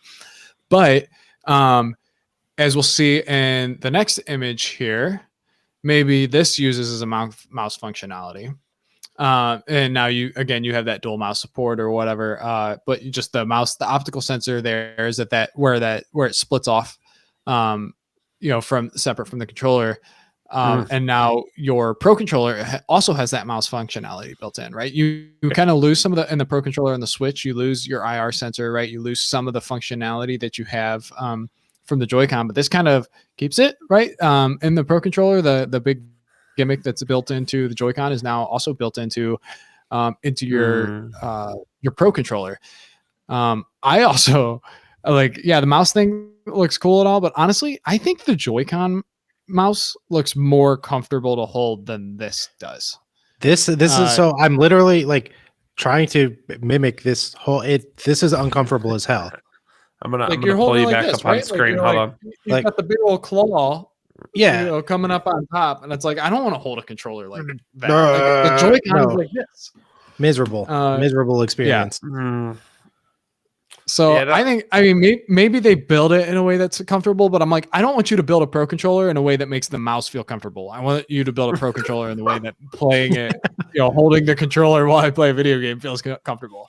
So yeah, I don't know where they're going you would with almost this. need it to be sit at some kind of slant, and at that point, then like you have more pieces that are built in. Maybe they do, right? Because like these patents don't always show the small details of the actual form factor, right? The pro controller hopefully would not look just like that picture, but Wishful thinking, eh? right. I do like the idea of being able to hold like a pro controller ergonomics and split controller play, right? Like I enjoy split Joy-Con play, like in terms of like holding that, where it's like the initial Switch presentation where it was like whoever got up on stage to demonstrate it was just like, like they lay, like you could lay on the couch. I'm like, I actually do enjoy that. And I like it on the treadmill as well. So I can walk in, and now I'm actually holding a more ergonomic controller than the Joy-Con. With that split controller play where it's like my hands don't have to be, brought together to hold that controller. I can just I have my hand for a little more free motion with my hands, which then also, you have dual motion controls, right? As well built into the pro controller. Can I give you a counterpoint? Is that I think the Joy-Cons are small enough that you can get your whole hands around them. I feel like the pro controller, like in that type of configuration and curvature, would feel weird to me holding that split one by one. I think it works because it's together. I think it works because it's with one hand. I think it works because it's together, and like naturally your hands want to go down, right? And so that pressure and tension is taken by the middle of the controller. And that's why I think everybody does a solid controller together. I'm not saying it would be bad. I think there's a difference in the way the Joy-Con are designed and like a pro controller's designed. I mean, I'm curious to see what they do. I mean, I do think there's a difference, but like I've played, Vampire Survivors with one hand before, right? And I just hold the controller with one hand, and I've done that just because while I have my other hand free where I'm grabbing a drink or something like that, right? Or something with the kids, I've got to have a hand free, and I'm just moving around with one stick. And are you able to hit the D-pad on the left side fairly easily and switch back and forth with one hand? Curtis has got a controller right now. What am I trying to do? Okay, so use only your left hand. Got it. Okay, pretend you're moving around like you're playing a game where you only move. Now switch between the D-pad and the thumbstick. Is it pretty easy? Yeah. Okay. Yeah. Now, obviously, you have to stop moving to do that, right? So you do have like right. But you would have to do that to use the D-pad. Yeah. See, now, if we chop that controller in half, would it be comfortable to hold still? One hand. I think that's more comfortable than a Joy-Con, right? It would be. I mean, it would be less weighty. So I think I don't know that comfortable is the right word, but I guess more easier to hold would be. When compared to a Joy-Con, is it more or less comfortable? Everything's more comfortable. Right. Yeah, that's very fair. Maybe I think once I see it and it's more ergonomic and built to be a one-handed thing, I will be a bigger believer in it. Like, for example, like some of the Valve index controllers and stuff where they're like customly split or designed to be split apart, right? To be held in one hand. Sure. Whereas we're trying to, at least me, my hang up is I'm trying to envision just chopping a controller in half and hold it. I'm like, that just seems dumb. But if it's more ergonomically designed to do that all the time, I think I like that. But does it go into an insert? Well, the caveman drawing didn't show it. Yeah, but I'll pull back up. I think that's possible. And I think it's also possible that insert is what brings it together, and then you pull it apart, and then it comes in at an angle, unlike how it shows here. Instead of being flat, it comes down at an angle, so your hand doesn't have to be so arched, right, to hold it. It can be in a little more natural position, a little more flat position position like you would hold a mouse, right? As opposed to holding your hand up and arched. If there's an insert, I would think that was probably how that would be done. Just so you don't have to hold it at that angle. I mean, they make it look so natural in this picture, but I'm like, that is not a natural way to hold controller, like flat up against the surface. Oh, your wrist is gonna hurt. Yeah. So if they can bring that down to where it's slanted, like you said, because there's an insert or something, like the Joy-Con grip, right? But it's for the Pro controller. Maybe that builds in a little more ergonomic to use the Split Pro as a mouse, because it brings it at a more comfortable angle. Yeah, I can already see something like with this drawing in particular, like Luigi's Mansion, the new gimmicks. You have a flashlight and you put it down and you're scrolling around, moving the flashlight, looking at a wall, or like a closet opens and you got to move the flashlight to different spots and find the ghost, and you do that by dragging that around. Yeah, I could see that. So you kind of touched on it. I do have another question about this, and one thing that it made me think of, and you kind of said something that related. Do you think this you mentioned the Valve Index controllers, right? Mm-hmm. Do you think that this Pro controller, right, like the Joy-Con, I mean, they could be used as the VR controllers, right? If there was their VR functionality or something in here, but the Pro controllers, like, you could build a little more ergonomic. Again, you put a wrist strap on them as well. Do you see you could build it to where it's going to be a little more ergonomic to use as a VR controller? Do you think we see any VR functionality on the Switch too? Yeah, made of cardboard, Nintendo Labo. Yeah, exactly. No, I think zero chance. Curtis? Same. Do you think a third-party developer could just say, I'm going to build a VR game? Zero chance. Okay. But like that was just something I was kind of thinking of, like, as well. Is like, what is preventing a third-party developer other than like just like the Nintendo's lawyers? Yeah, like, is there anything that, like, I mean, could a third-party developer without the support of Nintendo, official support of Nintendo, just be like, we're just gonna, you have this screen here, if you buy this accessory, right? You buy this our deluxe edition, whatever. You don't even necessarily have to buy a deluxe edition or whatever, but like, you buy the pack and it comes in and it's $80. It comes with a headset for the VR to slot the tablet in, and then you have the Split Pro and even the Joy-Con, right?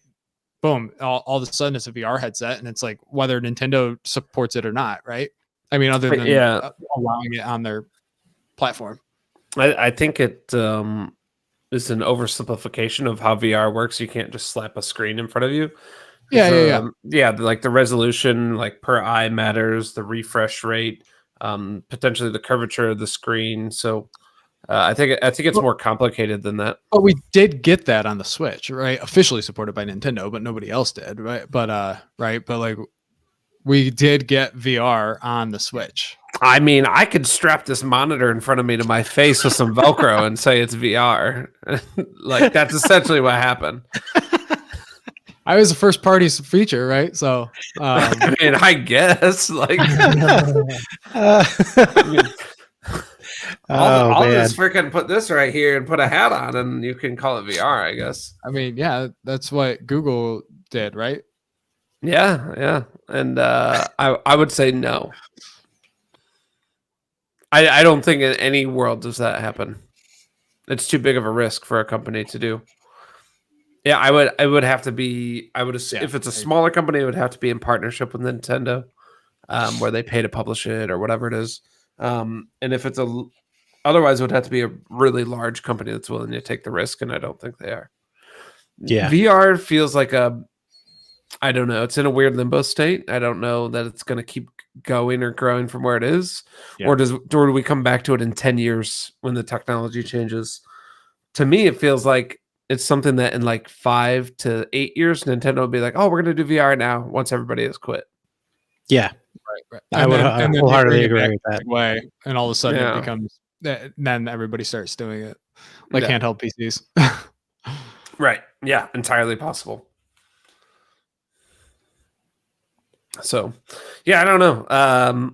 What other guys? We might make the hour and a half.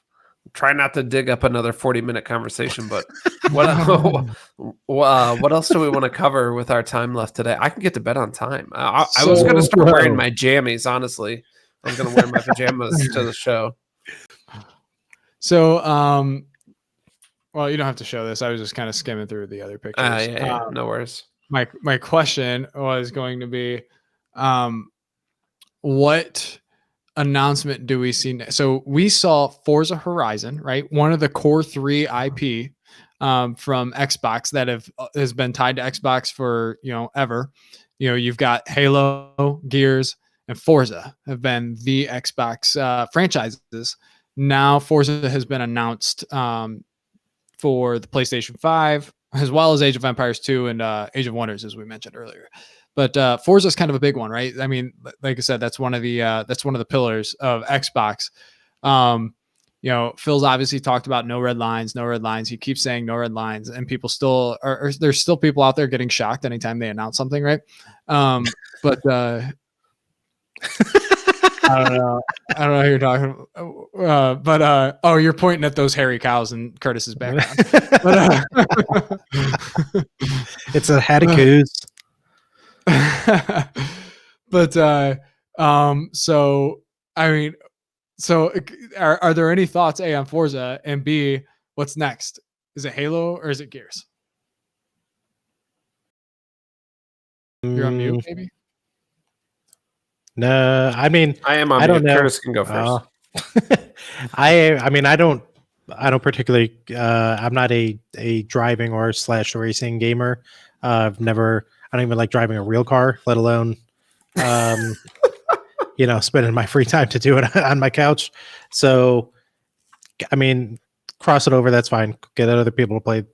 Knock yourself out. I mentioned this last time that I think we're beyond the age of which actually I do want to come back to this now that I think of it. Okay. So this is actually not bothered me, but I was thinking about the whole rest of the last episode that we talked about this, and I was like, oh yeah, I think we're beyond the age that exclusive titles should be a thing, because it's just a detriment at this point. And then Evan started to get all twitchy over there. He's like, blah, blah, blah, blah, blah. But he's like, but the games that were designed to use like a specific kind of thing probably shouldn't be ported. Did you go mute? I think you muted. Yeah, he's like, seatbelts on a motorcycle because it wasn't designed, obviously, right? Like, I don't know. It's just Kurt, you cut out a little bit because you were going away from your microphone. No, I was ranting, dog. I mean, I can't capture the magic again. Let's just move on. Okay, that's funny. You just look like that Ben Affleck meme when he's smoking. How do you port a game with dual mouse support to PlayStation? No, that's what I'm saying. That's exactly what I was saying. I was like, that goes without saying. But you're like, well, hold on now. Let's just wait a second. But my analogy was like, oh, why don't we just put seatbelts on motorcycles? Well, because it wasn't designed for that. Obviously, it goes without saying. Right. But for the vast majority of games, let's just go ahead and slide them over from one console to the other, unless they have some wacky, dumb Nintendo motion controls or something like that. It just goes without saying. Forza Horizon 5 was released in 2021. I don't think it's a big deal. Oh, really? It's not even a new title? No. But you can. I think it sets a precedent that Forza Horizon 6 be date and date, right? Sure. Great. Yeah, I mean, you could probably expect. Let's make more money. Why would I go to a flea market and say, "Hey, this half of the flea market, you're not allowed to buy my stuff. This other half, you guys can come on in and buy my stuff." Which leads to me, so. When do you think we see the first PlayStation game on an Xbox? Do you think we see it before PS6? Oh, that is an interesting question. Yeah, not counting like MLB The show was like a move by MLB, right? It was like, if you want to keep producing MLB, you're going to put it on Xbox, right? And that it was even on Game Pass for the first few years. It's no longer going to be on Game Pass day and date, but outside of outliers that where it's like a third party is kind of pushing it, a first party PlayStation game, not even day and date, just moved over, right, to Xbox. I bet they have to.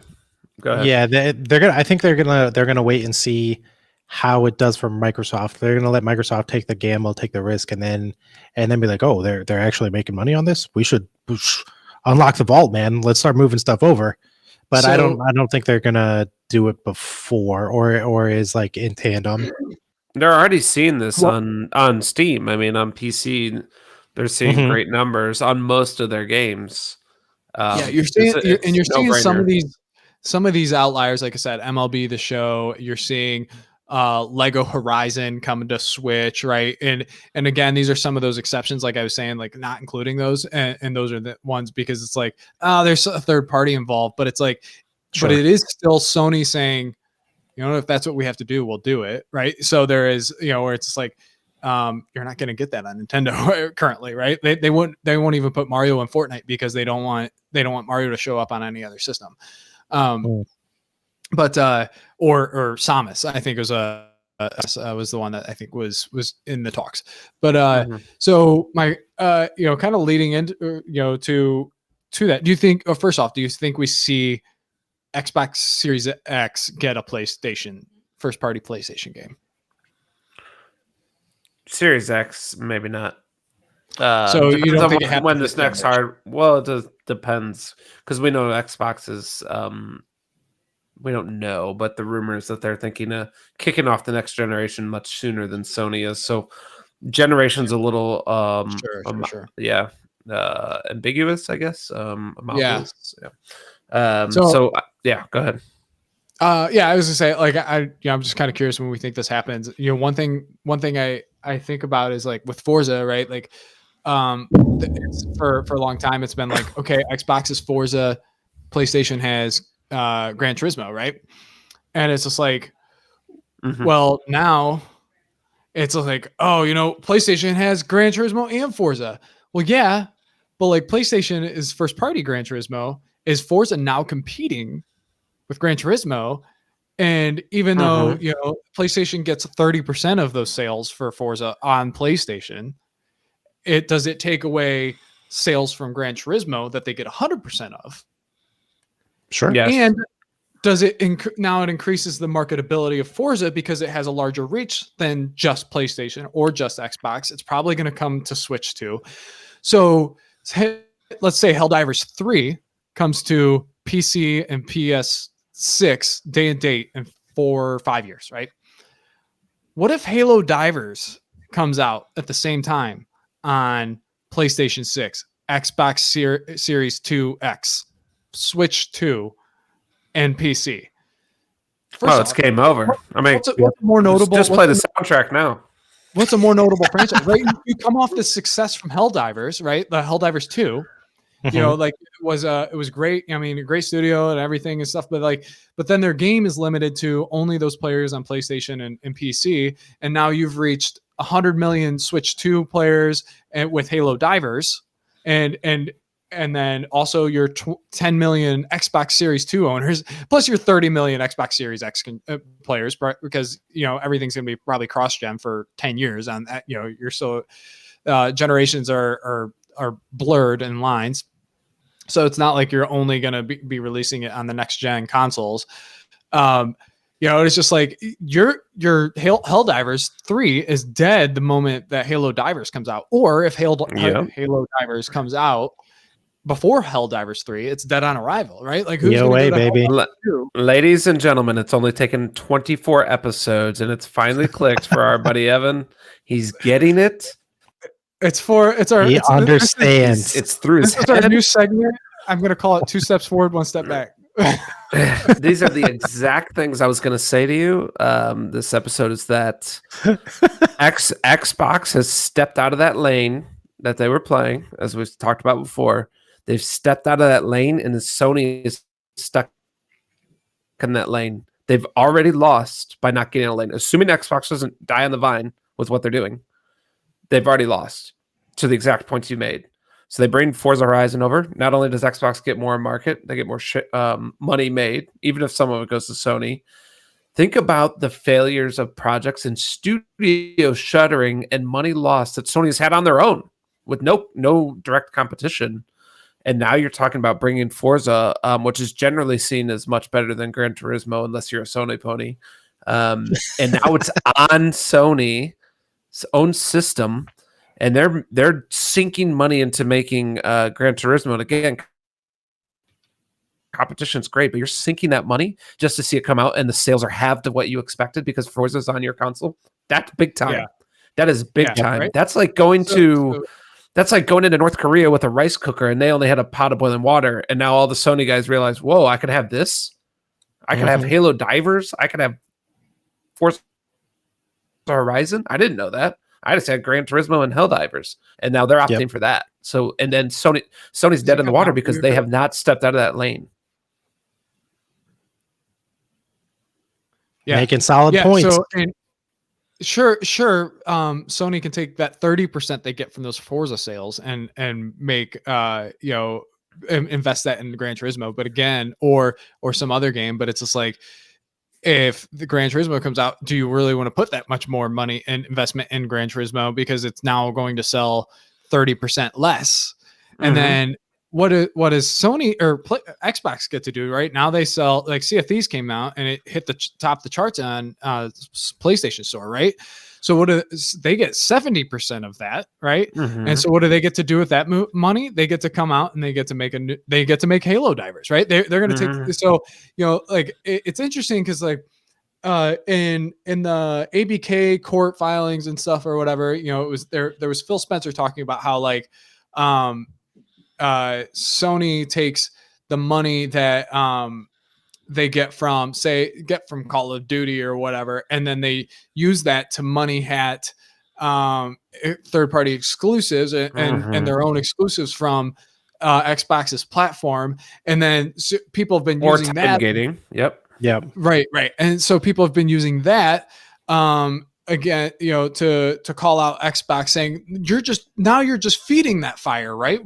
By putting all of your games on there, you're just giving Xbox more money to do money hat more exclusives. And it's like, well, Sony, sure, it's giving Sony some money, but it's giving Xbox more money. And why they don't, sure, maybe they sell some fewer consoles, but it's like, really, it's like, I don't have a PlayStation. I don't need to buy a place. Like, there's a lot of there are some first party PlayStation titles that I would like to play. I would love to play Astrobot. Intergalactic looked great to me. It's like, but again, these are coming to PC. So a lot of these are supported by, if I really want to play, I haven't bought any of these games. I have Death Stranding that I got in a Humble Bundle. And it's like, I think God of War looks good, but it doesn't look good enough to where I've played it. I've had the opportunity to play it. I haven't played it yet. I think Spider-Man looks good. Same thing. Right. So it's like, and that's not to say those aren't great. They're just not interested in me. So it's just like, I don't necessarily need to buy PlayStation. Just like, again, those users are where they're at. They're either multi-platform. They either have both consoles or they have one console, and that's where they're going to be. And so I think Xbox still retains some console users. And it, especially as they go into Play Anywhere and they feed into that, I think that's a critical piece for them. But the further they dive into that, right, the more, oh, sure, why not? I'll buy the an Xbox console or whatever, and then because I know that I can just pick up that cloud save. The purchase I made on my handheld also transfers to that purchase that I have on my home console. Also transfers to that game that I can play on my phone through the cloud, right? Man, that's real interesting. I know I'm the first person on this podcast to say anything like this, but hot take over here. Hot take, Evan. I'm really honest over here, guys. You might be on something. We should talk about this more. I have two thoughts. One is one's a crazy idea, which I'll get to in a second. The first one that I have though is it's all about. We've talked about this in other episodes too, not just in this case, but it's all about now market share and time played. And so when you attack Sony by putting your games on their platform and everywhere else, you're eating up the time played. We only have 24 hours, whether we play all 24, we play 8 or 2 or whatever. You are fighting for that. You're fighting Fortnite, and that's why a lot of these big online games or continuing service games flop. They just can't. They can't get off the ground. They can't steal that share of time played away from other things. And so when you're Xbox, you're trying to get time played, but you're stuck on the Xbox console as the limiting factor, and sometimes PC with Play Anywhere. It was the right thing to do to move that limiting factor out of the way, being the Xbox hardware, and put the games everywhere. And so now, again, to play into your point about, for Forza Horizon and Gran Turismo, you're now eating time played of Sony console owners, and that time is not going to the other games, whether it's a continuing live service game or a single player game or whatever. Yep. Yeah, it's and they can't fight you the same way. They're behind. They're hesitating. They can't fight back the same way. Sure, you can win the console war, but we're gonna win the platform. Not even necessarily. It's not even about winning, right? Like for Xbox, it's not about beating Sony at any kind of battle or war at this point. It's they're just saying like, there's a sales competition between like similar games. Sure. But in terms of the platform, it's like right now, Xbox and if PlayStation's platform starts competing with what Xbox's vision is, then sure, it's still going to be that competition, and there is some level of it, but it's really more about like like the console user base is 150 to 200 million console owners or whatever. It's kind of like that's how many people are going to play. It hasn't changed. That number hasn't really changed in the last like 15 years, right? That's how many people play video games on the console, and it doesn't really show any signs of growth.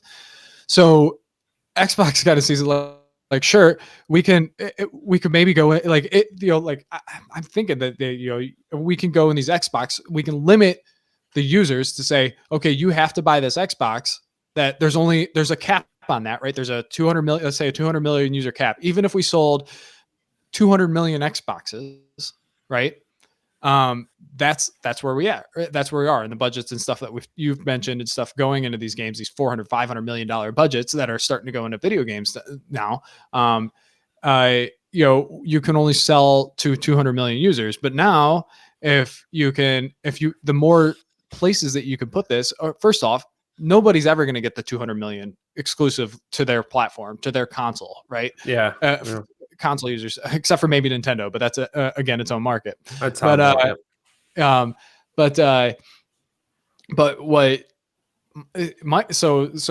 moving over to PlayStation, that's now we're reaching potentially that 200 million users, right? By going to all the consoles, now we have the reach to every single user, whether you're an exclusive Sony pony, you're a Nintendo, a Nintendo like me, or an Xbot, right? Like you're having Sony pony, Xbot, and Nintendo. I love it. So, and then there's PC as well. So, so now you're also reaching the PC users, which adds, okay, now we're at 250 million users. But now, do you have a screen? Do you have a device that connects to the internet? Oh, that's 1 billion users, right? Now our market is potentially 1 billion users. Are you going to really reach 1 billion users? Are you going to sell Halo to 1 billion people? No. But now at least your reach is 5 times more, right? 5 times larger. Yes, and that's where Game Pass comes, because no, you're not going to sell 1 billion Halo, but if you could sell 700 million Game Pass because it has something for everybody, right there you go, right? You're able to hit that potential closer. All right, my crazy idea really quick before I forget. Do you see a world where Phil said like the best place to play is Xbox, and we're going to continue to make hardware. It's just not going to be exclusive, right? Do you see a world where they could try to do a power move where they have Halo divers, to quote you, which I think is awesome, versus Helldivers? They want to beat Helldivers 3 out, right? Like in sales, time played, whatever. They say, if you buy this on Xbox, you can here's a code to activate it for half off on PlayStation or something to get sales. Like discount code, free copy, companion copy, buddy gets a copy. I don't know. But if you buy it on the Xbox, whatever it is, the handheld, I don't know, then we'll do that for you on the other one. Do you think that's interesting at all, especially in a live service game where they can sell you other stuff? Right. Well, if it's a live service game, just make it free to so play. I'm thinking, well, as opposed to Sony strategy selling it for $3, right? Yeah, that'll kill you. Or if you subscribe to Game Pass, even on PlayStation, here you get these perks still, right? If you're an Xbox, or if you are a Game Pass subscriber, you have cloud saves, you have access to this game. Again, especially if it's free to play, you can play it on your PlayStation. But even if you have to say, let's say it comes out, it's $40, just like Helldivers 2, right? These games come out and they're $40, but then it's like, all right. But also if you're a subscriber to Game Pass, I don't know what that would look like in terms of here's some discount code to get it, right? Here's a promo code. Maybe you get that. But you probably could. That'd be interesting because you get Game Pass perks now. Yep. Where you get codes to unlock skins for all these MMOs and stuff like that, right? And some other, you can claim just like these loot packages or whatever. If one of those codes was, hey, go, maybe they say like you said, get this 25% off. You can get this 25% off on PlayStation. You can claim this code and get it 25% off on PlayStation. I wonder what they would do. And I wonder if there's anything that PlayStation could do to combat that. Yeah. What's the legality of it and stuff? Yeah, for sure. Right. But it's like, hey, if you want to double dip, if you want to play this on PlayStation, and you're integrated with the Xbox platform in another way, we'll give you half off. Yeah, we're not. Hey, we're not going to charge you full price. We're happy to take your money, but you already bought from us. Here's half off. Hop on and play, or your buddy can play with you, or whatever. If that's doable, that wouldn't surprise me. Because as we've discussed, it's like Xbox. If you're on PlayStation, Xbox is completely happy to still serve you as a player, right? Because they still get something. That's where you are, and that's where you want to play, especially if you're integrated with the Xbox. If you're paying for Game Pass, all right, we're already getting your money for our platform. You're already on our platform. If you're wanting to play on this on PlayStation 2 and double dip, sure, we'll give you a little extra. We already want to hand out anyway. Yeah, and if it's competing with one of Sony's games, sure, I would love for you to play this or have your buddy play it, because that means you're not playing the other thing. Yep. Yeah. And really, it doesn't necessarily have to be Sony's game. It's just any competitor game. Like, we got to be out Sony's game. It's just like, there's any game of the same genre or something. Yeah. I mean, it could be Call of Duty versus Battlefield, right? Although EA, they've got a pretty good relationship with EA and EA Play and all that stuff too. So I don't know if that's who they directly want to compete with, and it is something to be said about Sony, because they're not releasing games on Xbox platforms. So it's like they don't mind ruffling those feathers a little more, maybe than somebody they partner with. Okay, so maybe last thought, as we're hour and a half, a little over an hour and a half in, we've got to finish out this conversation with the rumored Steam consoles. So supposedly Valve came out and said, no, we're not working on one. I didn't see that was like a direct report from somebody. I thought somebody just reported that that's what they were told. I don't think it was like a official statement. I could be wrong. Let us know in the comments. But I think I made the comment on Discord, like, of course they're going to say they're not working on it because they're not ready to announce that, right? Whatever the partnership or something. Like if I came up to Xbox, I mean, this has happened already. They're like, are you working on a handheld? And they just play coy. They're not going to tell you, yeah, we're working on a handheld. Let's tell the whole world. Yeah, right. Nintendo does it all the time. Right? There was a rumor that the Steam console, I think, partnered with Lenovo, maybe somebody else, and that it would use an AMD graphics card based on the 5090 series, which is like one of their high-end cards. It'd be a custom build to fit in there. Valve has the money and the power to subsidize that thing like crazy. Do you see a world where they put this Steam console out and really take advantage of all this transition happening with Sony's failing studios, Xbox is going multi-plat? Do they put this thing out and say, hey, you can play your Steam library? By the way, PlayStation games are coming here. I guess you can sideload Xbox games. Granted, Microsoft also has their games, Call of Duty, Halo Master Chief, etc., on the Steam store. Do you see a world where they do that? Give you this high-end graphical capability for like $400, $500? I buy it. Yeah, I like, to me, it's like it's almost a no-brainer. I don't know about this high, like, I don't think that they He doesn't know about subsidize the high any end because more, all of his games have 3 500 pixels.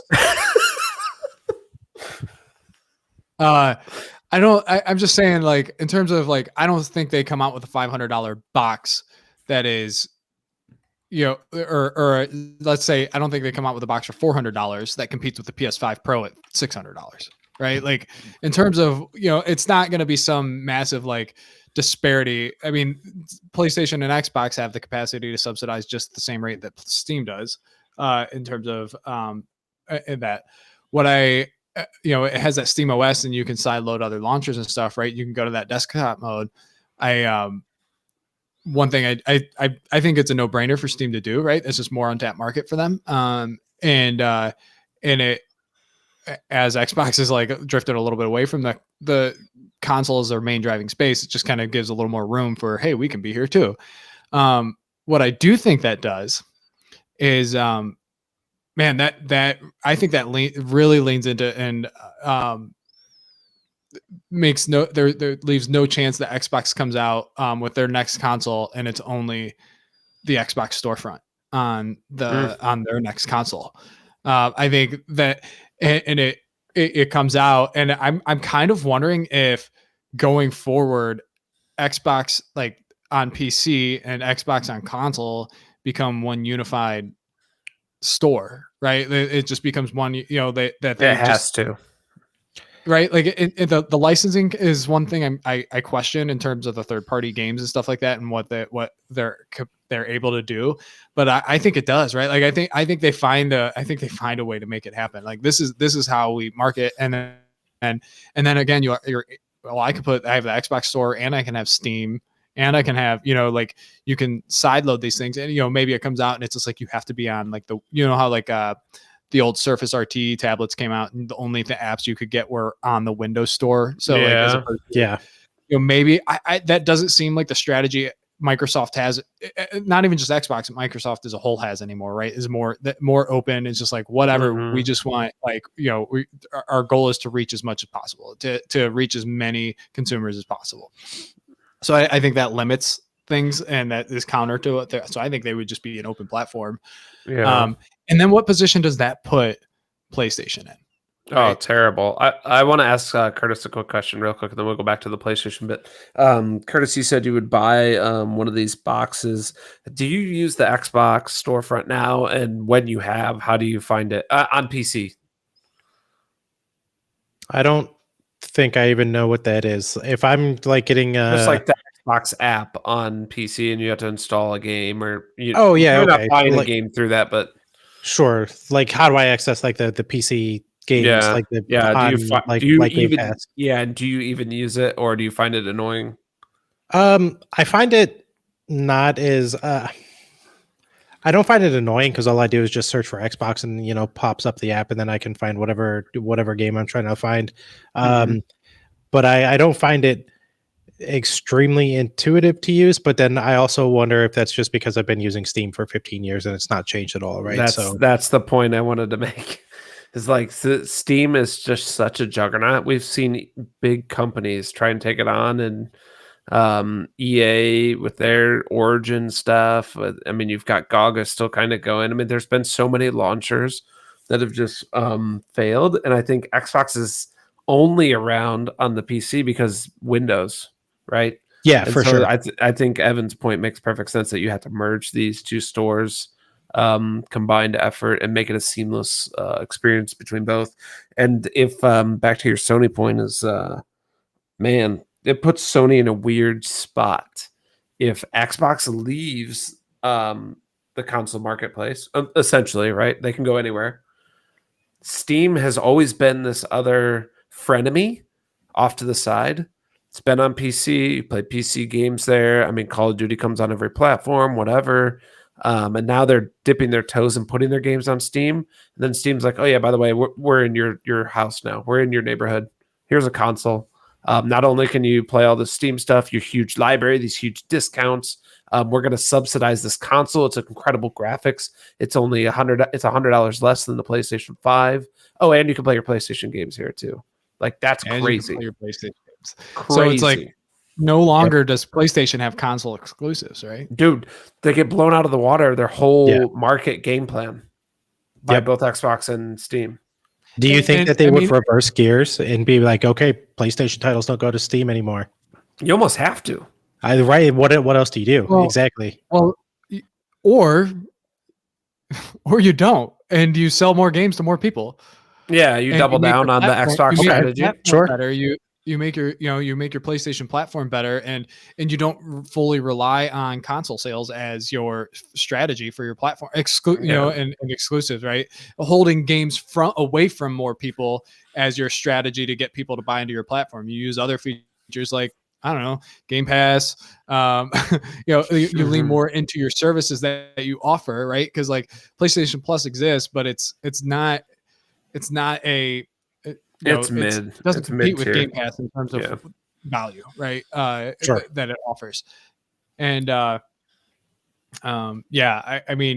think then it puts a focus in, instead of, oh, we're gonna you're just adding features that to your platform, as opposed to saying we're gonna withhold these only from players that only buy into our platform, to like actually give reasons to want to use the platform itself.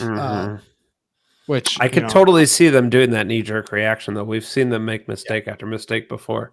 And there was something this week that I don't know if it was official or something, but like there were two games that were supposed to be coming. I think the Demon Souls remake and one other game that were supposed to come to PC and are not coming to PC, or maybe like I think there's maybe some confusion around when it's coming to PC, and people are like, oh, it's not coming to PC now. But I don't know that's I don't know. I can't remember what the actual, like, if there was any official verdict on that or anything, or if it was just like people saw something changed and they're like, oh, that means Demon Souls is a remake, or they're going to stop their PC strategy or something. But it does make me wonder, what they're thinking about in terms of like, oh, this Steam console is inevitable. What do we do now? What now? Because it's like they were heading into the direction of like, oh, there's going to be more and more day and date PC releases on Steam. And now it's like, well, let's let off the gas a little bit on that, or they've got to be scrambling. I do not envy the position of being in that PlayStation where it's just like, oh, we've held on to the strategy and now it's kind of starting. Yeah, we're in a good position today, but like tomorrow looks like things are starting to crumble. Yeah, and not that they rested on their laurels, but they kind of did. It's not they weren't trying, right? It's not like they got to the top and they're like, yeah, we're just going to do nothing. Like, they've been trying, but they've also been trying to stay exactly in the same lane. They've been playing way too safe, and also making the wrong bets, right? Excuse me, making the wrong bets, going to live service games and moving everybody to those, and then canceling games, shuttering studios, losing money. PSVR's basically getting no support other than they got is the Batman game on PSVR, or is it only on Oculus? It's only Meta. Quest. So a lot of swings and misses, and they're stuck in this lane. And I don't think Jim Ryan retired. I think they fired that dude because this thing got all mucked up. So Herman Holscott, he didn't get demoted, but his co-CEO got promoted to be his boss, right? Yeah. Yoshida something. I can't remember. Natural demotion. Organic demotion. Right? Do you think we're looking at this time next year? Is Herman Holst still at PlayStation? Nope. Yeah. Nope.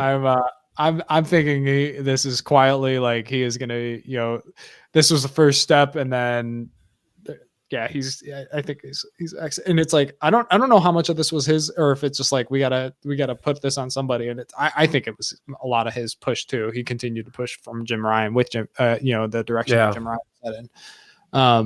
but Concord, and it's like I don't see Fair Games having any being any better than Concord. I mean, maybe okay. I don't want to say that because it's really hard to not be better than Concord. Like you really have to make an effort to. So true. I don't think we see Fair Games come out and be successful, or I think it vastly falls short of what the expectations or the needs for that, the return on that, and you cancel all these games, and it's it's interesting. It's I think the live service push is gonna just be an all-time blunder. Like we're gonna look back at this 5 years, 10 years, 15 years, and it's like that is where PlayStation fell off a cliff.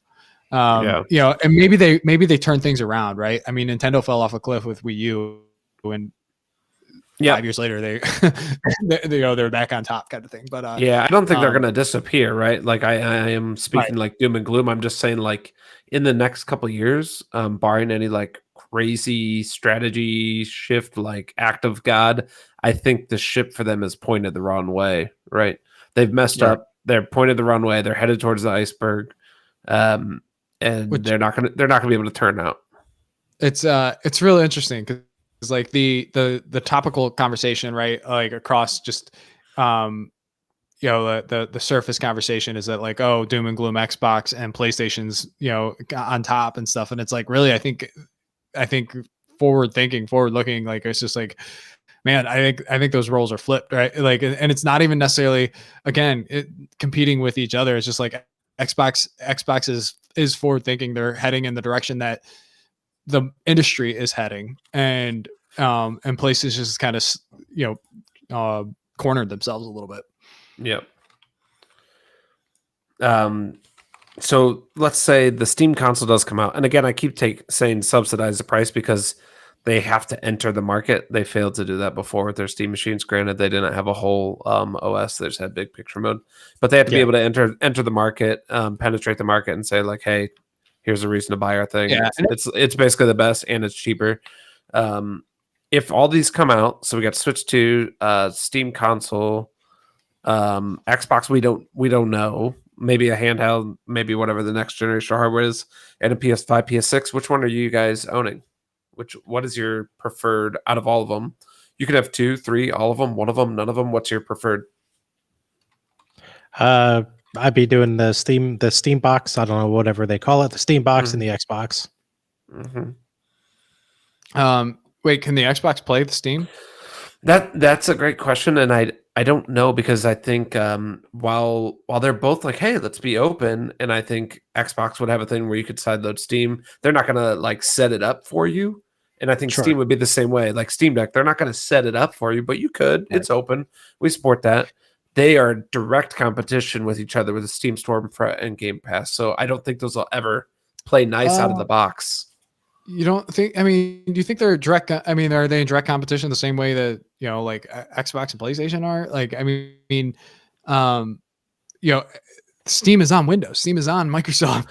That 30% is so critical to them, and so for Game Pass to come in and say, "Hey, you don't have to buy 200 games, whatever it is." Sure. I guess my thought is if Xbox says, okay, you can go into desktop mode and it's Windows instead of Linux, right?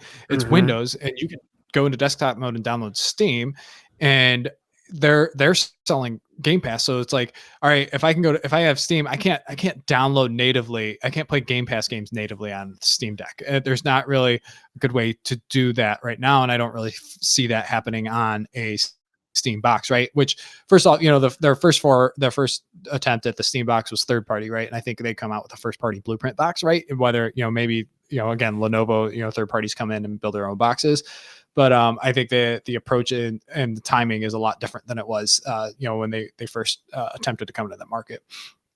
But and I definitely think they see the success there, because I think there are plenty of users that are just on Steam and don't really care about Game Pass. They don't care about anything that Xbox is doing other than the games that they're putting on Steam. But and I think it doesn't really matter what Xbox does. The only chance Xbox has at selling Game Pass to those users is by allowing Steam on their Xbox. Yeah, right. I think the work that is being done for I agree with your point up to a certain point. I think the work that's being done on the Linux drivers, and that was a big thing around the article about this push with the 5090 and stuff, was that for that card to work with Linux, and to have that I'm calling it a shim layer, but a translation layer, much like Wine, if you run Wine Windows. Yeah, Proton. And yeah, exactly. Thank you. That has become so far advanced, and as it becomes more advanced, the likelihood of being able to play Game Pass games on Linux or SteamOS increases all the time. So as Valve strengthens its OS and its driver support and Proton and contributes to that project, it also strengthens Microsoft's position and chances to allow you to play Game Pass games on there.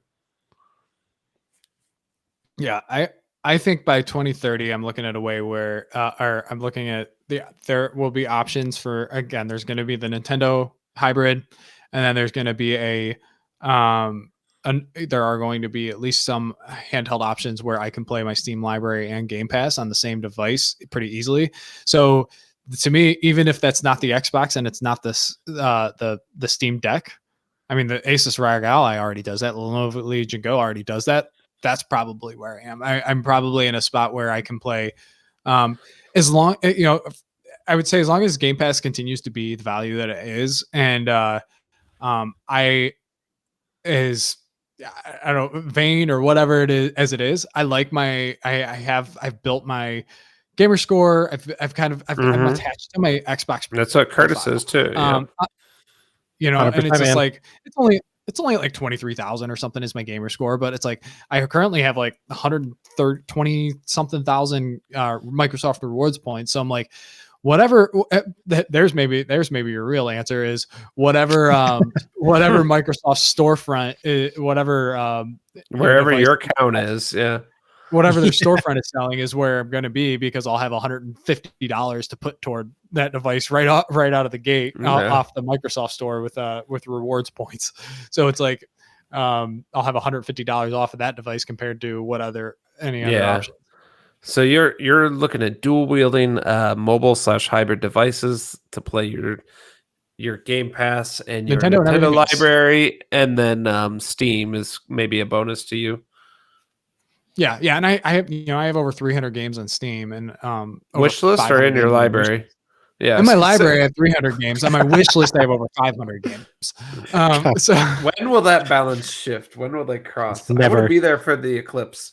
Listen, it's like it just keeps growing. It just keeps growing more and more on the wish list. I put about 100 a month on my wish list. So how long does that, like, I feel like you're scrolling. I don't know if you're doing this on your phone, on the Steam app, or on your laptop, or what, but like, how long of like per day are you just window shopping on Steam?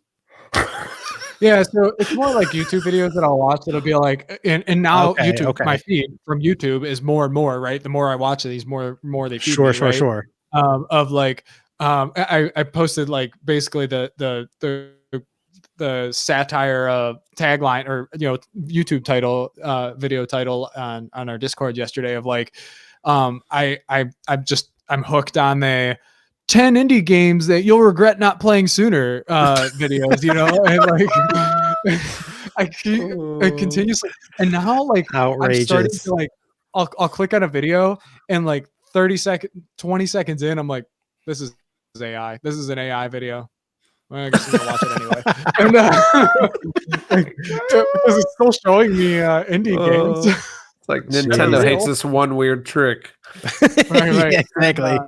I mean, I guess they love it because it's. I also get Nintendo indies on there too. But and that's how I discovered. I mentioned Nindy Nation last week, right? And honestly, that channel so far has been the one that's like a lot of these videos. I'm like, okay, if there's 10 games on here, there might be one or two that I haven't heard of. Nindy Nation comes out, and like all these videos are like, man, this guy's got like 5 out of these 10 are games that I are new to me, that I haven't heard of, that I'm adding to my wish list. And I'm just like, that are some pretty good looking games. So I just keep adding more and more games, and there's more and more games coming out every day and being announced every day. So I don't see it slowing down anytime soon. You only get 3 wishes, man. That's how it works when the genie comes out, or when you summon the dragon from the Dragon Balls. You only get 3 or 1, depending on which dragon. Or 1. Yeah. Well, here's the thing: I keep adding to that wish list, and all I'm doing is playing Game Pass games. This guy. So I was going to. I'm so glad that you mentioned, because I was going to say, when was the last time that you played a Steam game that like you like so excited to actually move from the wish list to the owned list? And I feel like the last couple of episodes that we've been on, it's all Game Pass games. Yeah, no, it pretty much Or is. Pokemon or something like that. Yeah, I was saying, or Switch, right? So I played Prince of Persia the Switch that I got for Christmas. Switch, sure. But no, I did get Slope Crashers at the beginning of December. I don't know if that's the last game I bought on Steam, but that's the last game I played on. I think on my Steam Deck is Slope Crashers.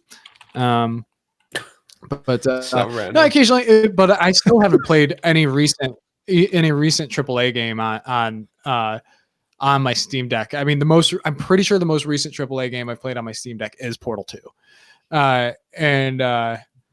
Yeah, so 360 era. This is like 15 years old. Yeah, I don't think I've played. I don't think I have Death Stranding. I think I even have it installed. I haven't played it though. I play indies on my Steam Deck. Maybe some AA titles. But my most played games on my Steam Deck are Vampire Survivors and Dome Keeper. 14 years old. Almost 14 years old. I have played a little bit of Skyrim. So whichever one is newer there. Cool. I got 30 years old. Skyrim's 14 years old too, right? 2011. Yeah, I think so. November 11th. Yeah. Has there been a better game other than Breath of the Wild that's been released since 2011 than Portal 2 or Skyrim? This guy. Oh, Fallout 4. We did forget that Evans bought every single relaunch of Skyrim that has ever been released on every release platform. I don't actually own it on Switch. I've put 50 hours into it on Switch, but I don't own it on Switch. I borrowed it. This guy's wild. My recent games on Steam, I play a variety, man. I played Doom on there. I played Wingspan, Slime Rancher, Marvel Rivals. I played on there. Dragon Ball Sparking Zero, Kill Knight, which actually I really like that. Pirate Outlaws. Yeah. Anyway, Wild Frost. Yeah, Mark's bought more games on my for my Steam library than I have in the last month and a half. So outrageous. Outrageous. He gifted me UFO 50, which that was a good one too. But you saw we've seen UFO 50. That ain't pushing any pixels, right? I still have not been able to play the game that Mark gifted me. So fun story. I got my my new SSD in the mail the other day to replace the hard drive that failed in my desktop. Mm-hmm. Complete, absolute, so the analogy that I used when I was talking to my buddy about it, I now understand all of the cussing that my grandfather did when we would be working on when I'd be helping work on the car when I was younger, right? And he'd be cussing out the engine designers of why they would put this part way up underneath 37 other parts or whatever, right? And I'm trying to access the M3 SSD on my desktop, and I had to take half of the stuff apart to be able to get down into where they laid the SSD, and then they put shrouds over top of it. So I had to take out all this other crap to take out the shroud to get it. I was so irritated. Got all that in there. Copied over all the data that I wanted to copy over before I reinstalled Windows, and then realized that the hard drive that I replaced, it's not actually the hard drive that Windows was installed on in the first place. It wasn't the bad one. So now I have another one coming that is actually going to be so much easier to install, thankfully. But I was pretty upset about that. Yeah, when you move that stuff too, Windows 10, I don't know if you're on 10 or 11, but it gets weird about the identifier for the drives or your motherboard. Yeah, so it makes it a total pain in the ass where you can't just copy paste easily. Exactly. Yep. I am about half expecting to just end up having to buy a new Windows key just do a fresh You install probably, setup, yeah, you probably because will. it'll just be easier than scrolling through Reddit tech support stuff trying to figure it out. Just here's off the Just ask whatever Copilot. the key cost. What? Let's go pilot. Copilot will fix it for you. Gotta love it. Ugh. Dang. All right. Well, we almost made it to an hour and a half. We're at 2 hours 3 minutes. So we were, worried about hitting 90 minutes an hour ago. Close. Well, like I thought feel we like had we're a good chance. Yeah, I feel as to say, I feel like the last like 20 minutes of our conversation just kind of turned into a conversation that we have after we stop the recording. Yeah. So this is a special behind the scenes look Right, just for the listeners. right. Sneak Just peek for of you what guys. the Patreon exclusive episodes will look like when Exactly. we have Patreon someday. Exactly. And plus the loincloth, obviously. Oh Yeah, sure. I mean, I don't know. that's Do we really want to limit? Do we want to take the PlayStation approach with Curtis and the loincloth, or do we want to take the Xbox approach? no, and make dude. sure That's a put it Kickstarter everywhere. exclusive. That's a Kickstarter exclusive. There we go. All right. Let's wrap the episode up before anybody starts stripping down in the loincloth. Hey, you know where to find us. You're obviously listening to us on Apple Podcast or Spotify or YouTube. Please look in the comments for our Discord. Leave us comments about what you thought about this. We had a lot of back and forth topics here where people can feel very strongly one way or the other. Looking at you, Sony Ponies. And previously, Evan and his Xbox fanboyism, he's now seen the light. Sure but has. anyway, I think this was a great episode. I love chatting with you guys. Anything you guys want to toss out before we wrap up? I got newer to play, so nothing from me. smash that comment button, leave a like, hit that bell. Ruined the intro, ruined the outro. And there he goes. All right, Ding that guys, bell, we'll catch ding that bell. ding that bell. Ding fries are done. Go Google that. If you've never heard it, go Google it. We'll take you Ding back. fries are done. Ding. Hey, have a good one, guys. Keep gaming. See you next time.